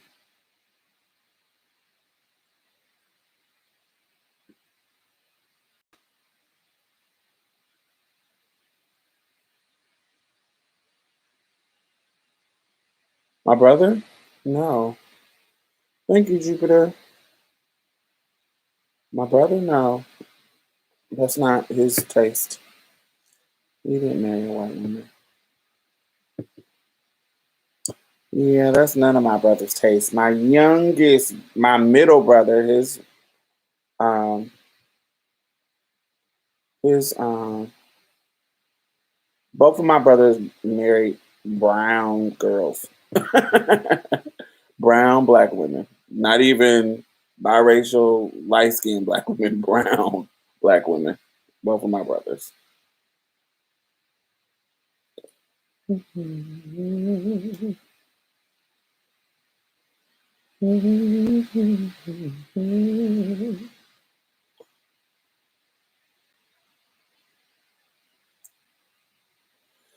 Y'all two get along, unlike me and my sisters that would tear us apart. Now, mind you, I haven't lived with my brother as an adult.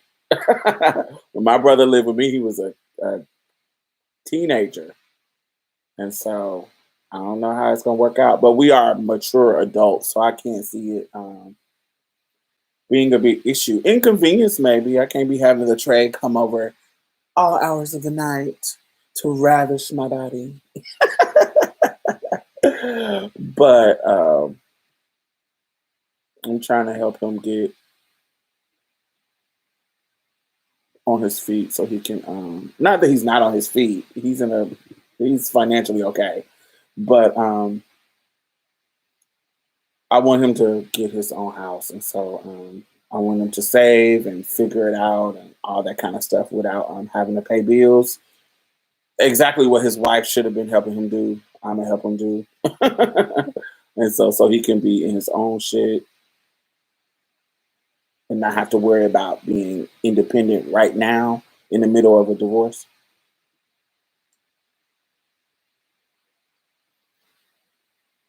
Oh, that sucks. It's good you have a connection with your brother. Yeah, and then that's my youngest brother. My middle brother, because my mom passed away in December because of her death, we have reconnected, and so we've been texting and having great conversations, and we're just in a better spot than we were. We got all of our stuff out, put it all out on the table, and worked it all through. So we're in a better spot, and he invited me to be a part of his wedding, destination wedding in Jamaica next year. So I'm excited about that. I'm gonna be looking cute. So yes, I can't wait. Oh, that's when y'all were teen, you probably called a shot. I don't know about now. Oh, it's my house, so I call the shots in my house. It's I pay the bills. So I'm doing him a favor by letting him stay with me and, not have to pay many bills. Just so he can save. I'm probably gonna make him pay the light bill. That's about it. Because the light bills, when you live with somebody, the light bill is what goes up. So long as he buys his own food and pay the light bill, it won't affect me. Do you feel like a mother figure to him? No, I feel like a sister figure to him. I feel like his big sister. I don't feel my mother was a mother. My mother was his mother. I don't want to be her or take her place or anything like that. I feel like a big sister. Yeah.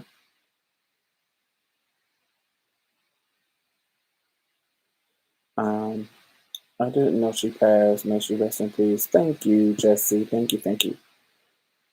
Um, when y'all, yeah, she passed in December, on December the 18th, right before Christmas. And she passed over, she had a overdose from drugs. So the opioid crisis that has been wearing people out, the little fentanyl thing, when they put too much fentanyl in the drug just to stretch it out, she was affected by that. Mhm. A lot of brothers move in with their sisters. My mom and uncle do. They like being close to the feminine energy, especially if they ain't got no wife. Because we could do all the cooking, honey. Because that's all I'm gonna be doing. Because I'm the cook. Mm.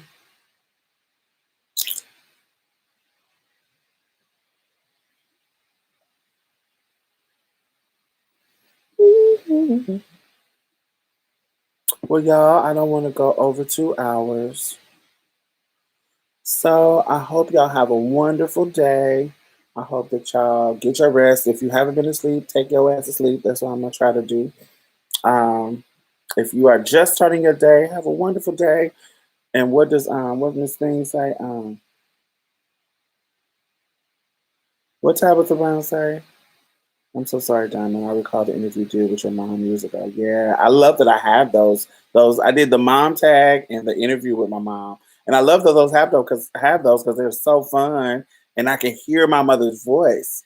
I can actually hear her voice instead of like remembering her voice. I actually can hear her voice because I have those videos. I'm so glad that I took them. So they were really comforting during in those times that I miss her and want to talk to her. Of course, I have my ancestor altar and that kind of stuff, so I speak to her in that way. But hearing her voice makes me feel good.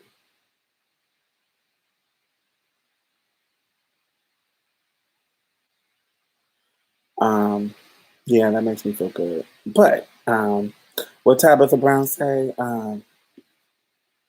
You have a good day here. You hear? And if you can't have a good day, don't you dare go mess up nobody else. I love Tabitha Brown. She's so sweet. So such a big auntie energy. I think I'm older than her. I think, or she's a little bit older than me. I don't know. How old is Tabitha Brown?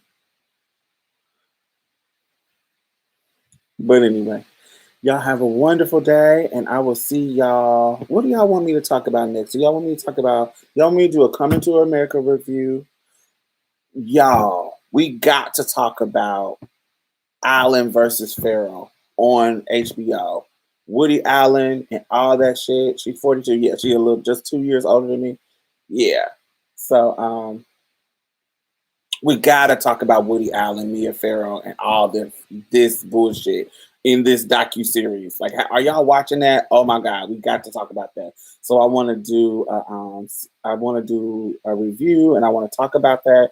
I want to talk about Coming to America. What else do I want to talk about? Yeah, I want. Those are my two that I can think about. What would y'all want to hear? What would y'all want to discuss on Friday?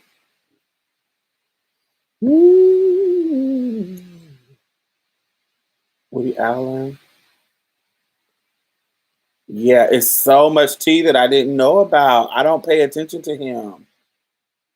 I don't pay attention to him. So I just thought that her adopted daughter took her man. I thought you see what I'm saying? I thought that and he because he's a trash dude, um, he allowed it to happen because he's a trash old man.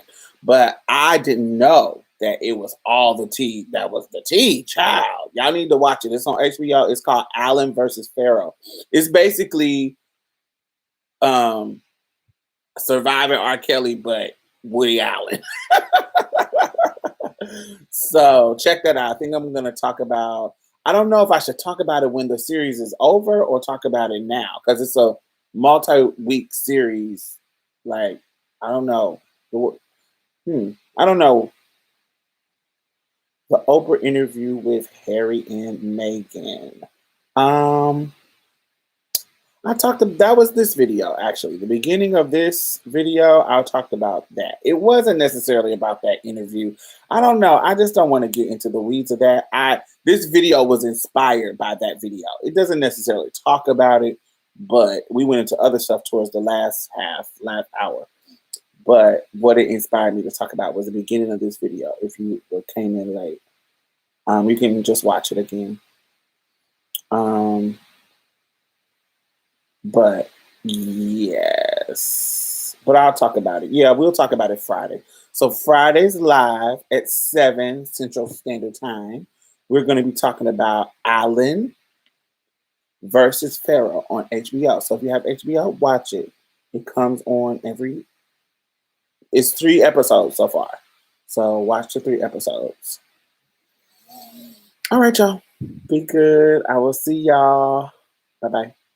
Oh, we got Marsha's Play. Our episode is coming out Thursday. If you're a Patreon, we talked about so much stuff. We talked about I can't I ain't even gonna talk about it. We got so much shit that we talked about on this new episode that I wanna see how y'all vibe to it. All right. Be good.